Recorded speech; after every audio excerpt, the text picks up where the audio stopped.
7 gratuit. Simanga na moto nazoyoka bien, nazoyoka. Simanga na balève nazoyoka bien. Bonjour les amis, j'espère que vous allez bien. Moi c'est Jordan. Aujourd'hui, je viens vers vous faire une petite vidéo sur le procès Fally Ipupa contre son ex-femme Nicki Menga. Sur cette vidéo, je vais beaucoup plus m'attarder ça ne sera pas une réponse, mais ça sera aussi de ma part un moyen d'apporter un peu de lumière en fait sur cette affaire, parce que dans cette affaire il y a des rebondissements non pas simplement au niveau du procès, mais au niveau de tous ceux qui soutiennent cette dame Nicki Menga, on va dire la team Nicki. Là, depuis hier et aujourd'hui, on entend une autre version, parce qu'il faut comprendre que dans cette affaire, il est important de comprendre de quoi plaignait cette dame Nicki Menga, l'ex-femme de Fally. Pour comprendre cette affaire, déjà il faut partir de là. Il faut déjà essayer de comprendre qu'est-ce que cette dame réclamait à Fally, qu'est-ce qu'elle veut vraiment à son ex-mari, au père de ses enfants. Parce que j'estime que c'est une question principale si vous voulez vraiment comprendre cette affaire et si vous voulez vraiment essayer d'avoir un avis sans que cet avis soit biaisé par les côtés fanatiques de Fally ou haineux de Fally. Si on essaye tout simplement de se poser cette question, qu'est-ce que cette dame Nicki Menga veut à Fally, ou qu'est-ce qu'elle réclame à Fally, quelles sont ses revendications. Cette dame au départ nous a annoncé via ce qu'il a soutenu comme quoi Fally, elle était toujours mariée à Fally et que Fally avait fait un abandon du foyer. C'est-à-dire que Fally serait toujours marié avec elle, sachant que Fally a passé dans une émission au Congo pour démentir en fait cette hypothèse-là. Fally a dit clairement qu'ils ne sont plus mariés, ils sont divorcés depuis 2011. Cette dame, Madame Nicki Menga, a toujours dit que c'était faux, qu'il fallait mentir. Et y compris ceux qui soutiennent cette dame, Madame Nicki Menga. Ensemble, ils ont refusé, mais en bloc, tout ce qu'il fallait a pu dire devant les écrans. Donc, la plupart l'ont traité de menteur. Deuxième revendication, c'était comme quoi elle serait enceinte, Fally l'a abandonnée et que Fally l'avait engrossée. Et devant le média, Fally nie tout quoi. Donc on a ces deux hypothèses qui sont, on va dire que le principal revendication que cette dame a pu faire à Fally Ipupa. Sur ces deux revendications, la première, on va dire que la deuxième, on commence par la deuxième revendication qui serait que elle serait enceinte de Fally. Aujourd'hui, à l'heure actuelle, même ceux qui soutiennent Madame Nicki Menga sont tous d'accord que Madame Nicki Menga n'a jamais été enceinte. C'était une pure invention. Et aujourd'hui, il y a eu le deuxième procès. Et le deuxième procès qui opposait Fally Ipupa à Nicki Menga. On apprend que Nicki Menga a rejeté et nié tout ce qui lui est reproché. Comme quoi, elle aurait dit comme quoi qu'elle est enceinte de Fally. Devant le juge, cette dame a laissé entendre qu'elle n'a jamais cité les noms de Fally. Donc, cette grossesse, elle n'a jamais dit que c'était une grossesse de l'artiste congolais Fally Ipupa. Donc, officiellement, cette thèse, elle est à jeter à la poubelle. Donc, on ne parle même plus de cette grossesse. Devant le juge, cette dame a nié tout. Donc, on ne parle même plus de cette fameuse grossesse que tout le Congolais, que toute la communauté congolaise est maintenant au courant que ça n'a jamais existé. Et la deuxième thèse, c'était la deuxième hypothèse serait que, on va dire, ou la deuxième revendication serait que Fally serait toujours marié à Niki Menga. C'est ce que cette dame a laissé entendre, qui serait toujours mariée. Et ceux qui la soutiennent l'ont toujours dit. Et en plus, quand Fally passe à l'émission pour rejeter cette hypothèse, tous, ils ont traité Fally de menteur. Car Fally aurait menti, il serait toujours marié. Et même l'équipe de Fally a pu divulguer on va dire, des attestations de divorce que Madame Niki Menga a tout nié. Madame Niki Menga a expliqué qu'il ne reconnaît même pas cette attestation qui est diffusée sur les nets. Madame Niki Menga le juge même comme un document faux. Et aujourd'hui, à la veille du procès, hier, on entendait déjà chez les personnes, parce qu'ils ont maintenant une chaîne YouTube qui soutiennent cette dame, on voit que en fait, la version va changer. La version du départ qui était que cette dame est toujours mariée à Fally, non, en fait, hier à aujourd'hui, on entend une autre version. La version, elle est changeante. Maintenant, apparemment, Madame Niki Menga aurait dit à ses fans, à ceux qui soutiennent, à ceux qui ont, ces femmes-là qui ont créé, ces femmes de diaspora qui ont créé des chaînes pour la soutenir. Donc, Madame Niki Menga les a expliqué comme quoi, oui, apparemment, ils sont bel et bien divorcés, mais par contre, c'est un divorce par défaut. Donc, comme quoi, elle n'a jamais été au courant de ces divorces-là.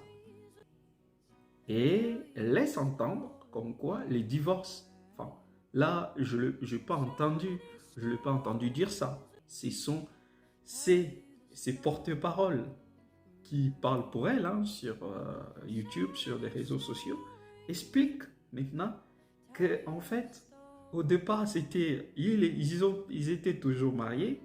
Il n'y a jamais eu le divorce. Et maintenant, la version a changé. Maintenant, ils sont bel et bien divorcés. Mais par contre, ça a été un divorce par défaut. Et Niki Menga n'a jamais été au courant. Comme quoi, quand le juge avait envoyé les documents du divorce par défaut en 2011, cette dame, apparemment, elle aurait changé elle aurait changé d'adresse. Elle avait changé l'adresse. C'est ce qu'elle explique. Qu'elle n'avait pas reçu ce courrier. Il faut croire déjà ça. Elle avait changé le courrier. Mais ce qui est plus intéressant, c'est de comprendre c'est quoi un mariage par défaut. Parce que des fois, quand les gens viennent sur Internet, sur YouTube, ils sont prêts à mentir sur des choses qu'ils ne maîtrisent pas. C'est quoi un divorce? Et c'est quoi un divorce par défaut? Je vais vous l'expliquer. Un divorce par défaut, c'est un divorce lorsque un conjoint demande le divorce et que l'autre conjoint refuse de divorcer. À ces cas-là, les juges, c'est-à-dire que l'autre, puisqu'il y a un blocage, parce que le mariage conventionnel, normalement, enfin, le divorce, quand un couple divorce, il faut qu'il y ait l'accord de deux conjoints. Mais quand il y a un divorce par défaut, ça veut dire tout simplement que, en fait, il y avait un conjoint qui avait demandé le divorce et l'autre avait refusé le divorce. Et par contre, vous savez bien que On ne peut pas forcer les gens à cohabiter. On ne peut pas forcer les gens à rester mariés. Donc, le droit avait trouvé en fait une solution là-dessus pour répondre en fait à cette impasse-là. Et par là, ils ont créé ce qu'on appelle les divorces par défaut. Quand est-ce que le divorce par défaut intervient? C'est lorsque on imagine que Fally avait demandé le divorce et que Madame Niki, naturellement, avait refusé le divorce. Et donc, il a fallu que Fally puisse aller chercher maintenant un divorce par défaut. Un divorce par défaut, les conditions pour qu'il y ait le divorce par défaut, il faut que le demandeur de divorce puisse apporter des éléments de preuve qui peuvent justifier ces divorces par défaut. Je vais vous les citer, hein. Je ne veux pas vous citer tout. Ça va être par exemple, le demandeur doit apporter des preuves comme des preuves constitutives en fait d'un divorce par défaut. Par exemple, apporter la preuve ou le preuve de violence physique continuelle, d'apporter de preuves sur de violences des fois morales, hein, morales d'une façon continuelle. Et encore un autre élément, il faut qu'il apporte aussi des preuves de caractère, que les deux couples ont des caractères tellement opposés, qui fait qu'ils ne peuvent plus cohabiter, ils ne peuvent plus en fait remplir ce rôle-là d'un couple marié. Et autre élément, c'est lorsqu'il y a par exemple l'adultère continuel dans un mariage. C'est-à-dire qu'aujourd'hui, si vous êtes marié et que votre conjoint vous trompe, vous l'attrapez avec un autre égard ou une autre fille, hein, ça peut être constitutif aussi pour le juge, ça peut être un élément qui peut justifier un mariage par défaut. Donc, dans ces cas, si Madame Menga avait trompé son mari, son ex-mari qui est Fally Ipupa, c'était déjà un élément qui pouvait aboutir à un mariage par défaut. Si Madame Menga, un jour, comme on entend, avait essayé de poignarder son mari avec un couteau, cela constitue déjà un élément pour un divorce par défaut. Si Madame Menga, un jour, avait déjà, j'ai dit trompé, oui, ça constitue aussi un élément. Si encore Madame... voilà, les deux éléments-là, parce que ce sont les deux éléments qu'on entend dans ces dossiers. Maintenant, on va dire que de violence physique avérée. Et par là, on a aussi, il y a Fally, on va dire qu'il va avoir cette preuve qui est tellement tangible, hein, le fait que Madame Menga, un jour, on lui avait déjà interdit qu'il ne pouvait pas s'approcher à Fally plus de 100 mètres ou plus de 500 mètres, quelque chose comme ça. Si la justice avait déjà été saisie pour une quelconque violence physique venant de Madame Menga envers son ex-mari, ça constitue déjà un mariage par défaut. Donc, quand le juge va juger, mais d'une façon, on va dire d'une façon, le juge est libre. Le juge ne demande pas l'avis de l'autre conjoint qui refuse de divorcer. C'est-à-dire quand il y a ces divorces par défaut, le juge n'a pas besoin de l'avis, n'a plus besoin de l'avis du conjoint, qu'il soit d'accord ou pas. Si les éléments que l'autre apporte sont tellement constitutifs en fait de mariage par défaut, si ça constitue un élément ou un motif pour un mariage par défaut, là les juges tranchent, les juges vous séparent, le juge prononce le divorce. C'est ce qu'on appelle le divorce par défaut.